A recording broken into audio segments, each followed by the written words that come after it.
Good morning or good afternoon. It's 12 o'clock, everybody. Hope everyone is doing well. We're going live today with Robin Gutman. So we're just going to wait for Robin to join. I see you, Robin. Let me just invite you or add you.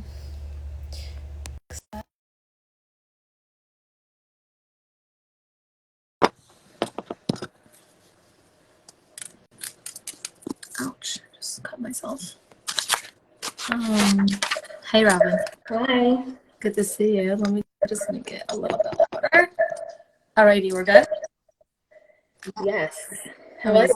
Okay, good. I'm doing so much better. For everyone that doesn't know, we were supposed to do this last week, but I was so under the weather from having the flu and bronchitis. But I am back to myself, and I'm appreciating feeling good. So I'm still on that like euphoric phase of like feeling so good. And I feel Good. anyways. How are you doing? Good. I'm good, Baruch Hashem. I know. I think the weather changing like brought up a lot for people, but I know what you mean. Like when you're not feeling well, and then you're feeling well again. You're so appreciative. It's of, like, I'm so appreciative. You have no idea. Like I was so not feeling well, and I'm like just so grateful to be back to myself. Like you forget. I always talk about this. Like you forget how it's hard to keep in your mind feel like how good you felt before not feeling well. Like I think it's with physical things and with emotional. You can't remember that like we could feel not anxious, but actually could feel healthy and strong. Yeah, it's like a renewed appreciation for sure. Exactly. And it's a renewed appreciation, and that's why gratitude is so important also, like on a consistent basis, so we don't forget, right? Totally. Okay, so let's get right to it. So today we're talking about self-care and your spin on like emotional self-care. I hear that there's like a echo in the background when I'm talking. Is there anything you think on your end that you could do about that? Let me see. I'm going to open the door. I'm in a room that's like it's a little empty, but sometimes when I open the door, it actually helps. So like, okay, let's see if that works. Let the sound bounce out a little bit. That's yeah. I think this is much better. Okay, good. Awesome. All right, so let's get right to it. So where do you want to start with like self-care type stuff? Yeah, so last time we had touched a little bit on like self-care and emotional self-care. And so I think it might be helpful to delve a little bit more into like what is emotional self-care exactly, and also how it could be really helpful in handling stressful situations, especially with Pesach coming up. You might need a little bit more emotional self-care versus regular self-care. Correct. Yeah. Yeah, so just as an example of like how to differentiate between them, right? So let's say we could use taking a walk as an example. If you take a walk, that's self-care, right? Like you're getting outside and you're getting movement, and that's true and very helpful. It's a little bit different if we are feeling a certain way. Like let's say I'm just feeling kind of activated, a little edgy, I'm a little like feeling a little off, right? So what I could do is check in with myself, like something doesn't feel right. And I can ask myself, what would be helpful for me right now? So if maybe reading a book wouldn't be helpful for me right now if I'm feeling activated, but maybe a walk would. Maybe my body needs some movement right now. So that would be the same walk, but tuning in differently and making it emotional, because it's actually there to help me manage the way I'm feeling.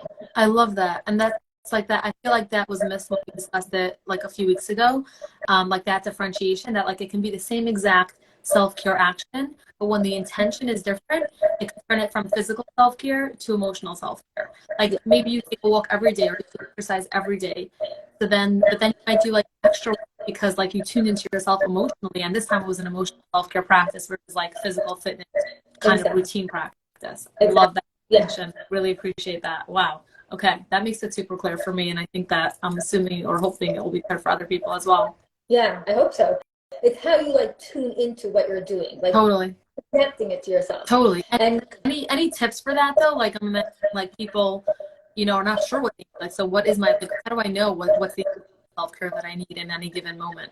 Yeah, I'll say my number one tip would be if you could have, if anyone is, if you have access to the internet and you can download a feelings wheel. I'm a big fan of the feelings wheel. So if you download a feelings wheel, it's a wheel and it says like a bunch of emotions in the middle, and then it says more, it gives you language. It gives you words, so that if you're feeling a certain way, you could put a word to it. Once you know how you're feeling, that's when you can do step two, which is, what do I do now for myself? What form of self-care do I need right now? How do I manage my emotions, right? Sometimes it's self-care, sometimes it might be a different form of managing your emotions. But if we're talking about it specifically in regards to self-care, I think it's really helpful to be able to name what you're feeling and then know, and this is trial and error. Like, you're not going to know instantly. You have to like get to know yourself and get to know what you like and what you enjoy. And sometimes this is very hard for females, especially, who are often doing things for other people and used to, people pleasing, whether it's people pleasing, codependency, or not even any like fancy therapy words, but just people who often give of themselves to others. And now they're in this new space of like, wait, like I'm going to give something to myself right now. What is it? And so there's a lot of like self-exploration that comes along with that. Totally. What am I feeling? What do I need? Taking that. Totally. And I like how you said like experimenting, because you might not know like what you need, and you might choose the wrong thing. Like similar to like when you're starting, like maybe when you're not thinking of not being feeling well, and then like my whole appetite messed up, and then like I was like so badly wanting to eat healthy again, like my appetite was like still not back to itself. So it's not like experimenting and being like, does this feel right? Does this taste right? Like, what do I need? Like, I want something sweet, but like this is making me nauseous. There's something that I always like makes me nauseous now. So like I kind of have to like figure out something else. So it's like similar to that. Like, what do I need? And like being patient with that trial and error. Yes, it's not a one size fits all. It's like you really have to be attuned to yourself, which in itself is a struggle, right? For people who tend to disconnect, dissociate, or are in denial, or right? For people who tend to like shy away from their feelings, it's not so easy to just be attuned. It's a work. It's an effort. Totally. And I also, the feelings thing, I think is really smart. I keep seeing people have this like feelings pillow. I don't know where to get it. I like totally want one.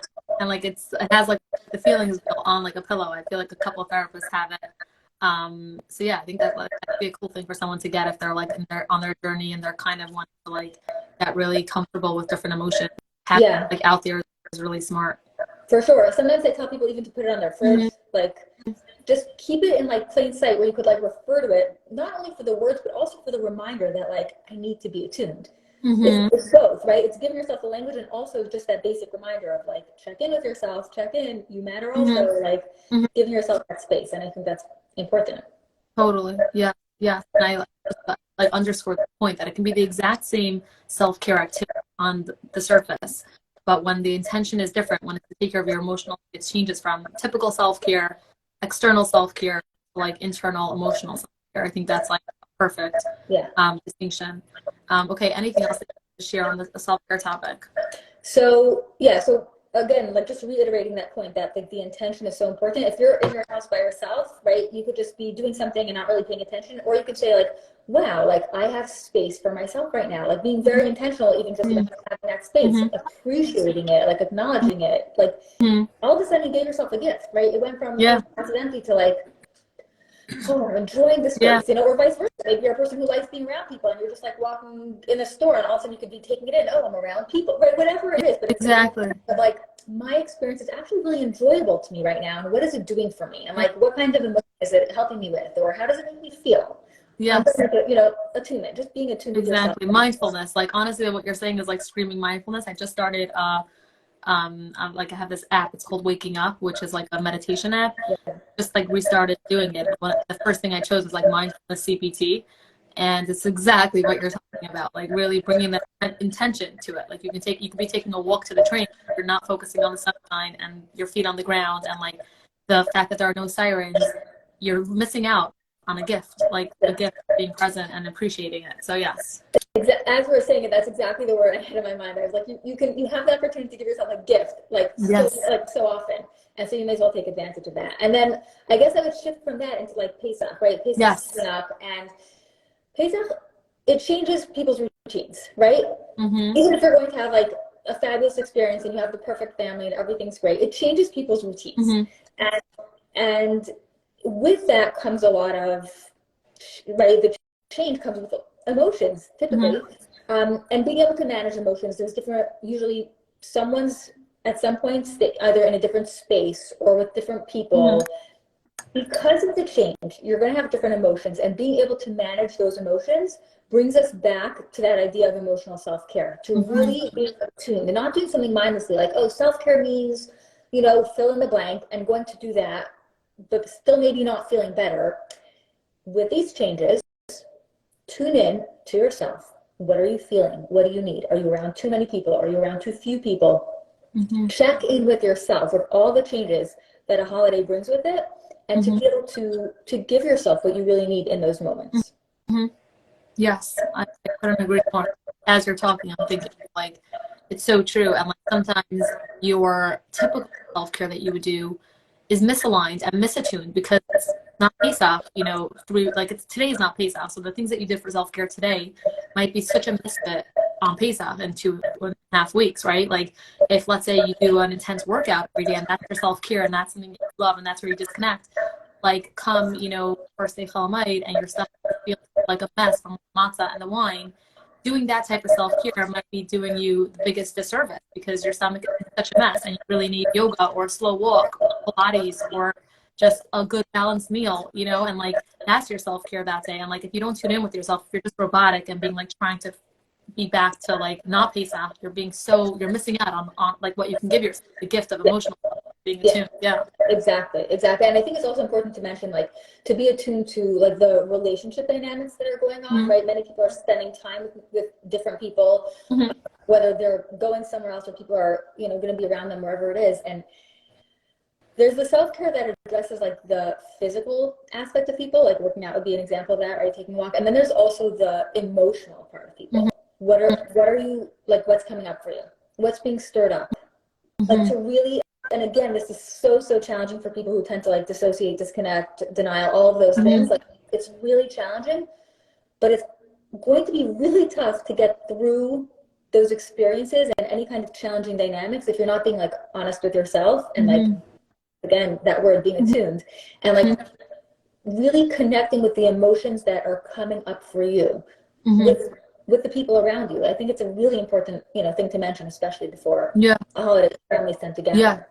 Yes, exactly. And I think that's where like the feeling chart would come in handy because it's like it can be emotions that you're not used to having. And it's not, you're saying like that you're predicating the fact that these emotions, like you might have your own emotion just because you're in a different routine. It's a holiday and there's so much things going on, so many different things going on, but there might be like a whole different set of emotions because of different interactions with people. People push certain buttons and like being able to tune into that. And I think and that way, what's coming to mind for me is like that's half the battle, like tuning into it, being okay with those emotions. Like it's not like, oh, now I feel jealous, now I have to do this emotional self-care. Now I feel angry, now I'm going to do this emotional self-care or this piece of activity. It's more about like half the battle is actually tuning in, admitting to yourself what you feel, being non-judgmental about it, sitting with it. Would you agree? Or do you think there's also something else that you can recommend that people can do with those feelings that come up? So I think it goes back a little bit to what you were saying before. Like you might need a different kind of support. Like just because one workout works for you most of the time, this time it might not, right? So similarly, like you might need a different kind of emotional support. You might need more emotional support. You might need a change of scenery. Like again, if you know what's being stirred up for you, you're going to be able to hopefully offer yourself things that could actually help you and not just like band-aids, things that could really, really be of service to you to like get you to a better place. Nobody wants to spend, you know, hours or days or a full week, you know, feeling out of sync, feeling triggered, feeling distressed. Like that's an uncomfortable place to be emotionally. It's so uncomfortable. So being prepared for that as much as possible, thinking about what you might be able to offer yourself. And I guess some examples would be, you know, if you're able to get out and be with other people for even a short period of time, that could be helpful. Bringing along, right, if you can't write, but like if you bring along a book that's like inspirational or helpful in some way. So just being able to have, again, it depends if people prefer, you know, the written word or human contact or whatever it is. Nature. Yeah. Yeah. Exactly. But being able to prepare for that so you can have the different kind of support that's needed. Yeah, totally. And that was something that came out a lot. Like people asked a lot of questions. I didn't get to the AMA yet this week, but a lot of it was about being around toxic family members, mothers-in-law, parents with personality disorders, diagnosed or not diagnosed.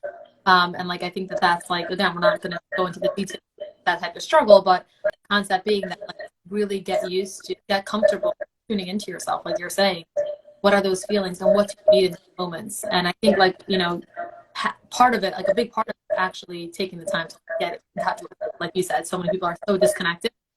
So it's being able to like actually focus on what am I feeling and getting to the bottom of that is like, I think, milestone. And the second half, probably the easier half, is like saying, okay, do I need to be around a healthier person at this point? And can I make that happen? Do I need nature? Do I need a book? Do I need a meal? Do I need a snack? right? And like those type of things. Do I need to meditate for 10 minutes or 5 minutes? Yeah. And again, so that's kind of bringing the conversation around full circle. So it's going to bring you to this place of when you're able to tune into yourself, you are going to aim for the emotional self-care. Like that's what I'm going to suggest as like the ultimate of support that you can offer to yourself and that you really need is to not just do things that are like cliched self-care because you think you should, but to actually tune into what you need and offer yourself what's actually going to address what's coming up for you. The upheaval in that moment. Exactly. I love that. That was perfect, Robin. Anything else you want to say before we wrap? I think just maybe to kind of normalize that it's challenging.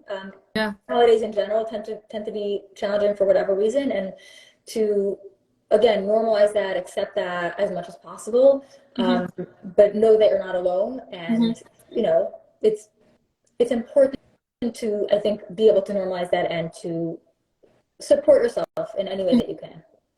Totally. Yes. I couldn't like say it better myself. And I really appreciate this like short conversation we had. I think it was really, really like focused to the point and really like gave me something to think about. I'm pretty immersed in this world of like self-care and self-help. I geek out on these things. And this was a angle that I have not heard about or explored deeply. I'm like, I'm actually going to use this. Like the moment I feel dysregulated, I'm going to, what's coming up and what can I do? What are the things what can I do to help me in this moment? And it might be nothing, but it's like being able to like acknowledge that. Just like right now, I just need to sit with this feeling, but it might actually be something. And I think that matching self-care to that attunement and not trying to take your self-care that you do every day of the year and paste it on yourself and think that this is going to help is like a really important thing for every day, but also for especially the total change of the transition time. Yes, exactly. I love how you just summarized all that. Perfect. Amazing, Robin. Thank you for your. Yeah. We'll be in touch.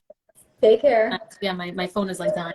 All right. Take care. Nice talking to you. The rest of the day. Thank you, everyone, for tuning in. Take care. Bye-bye.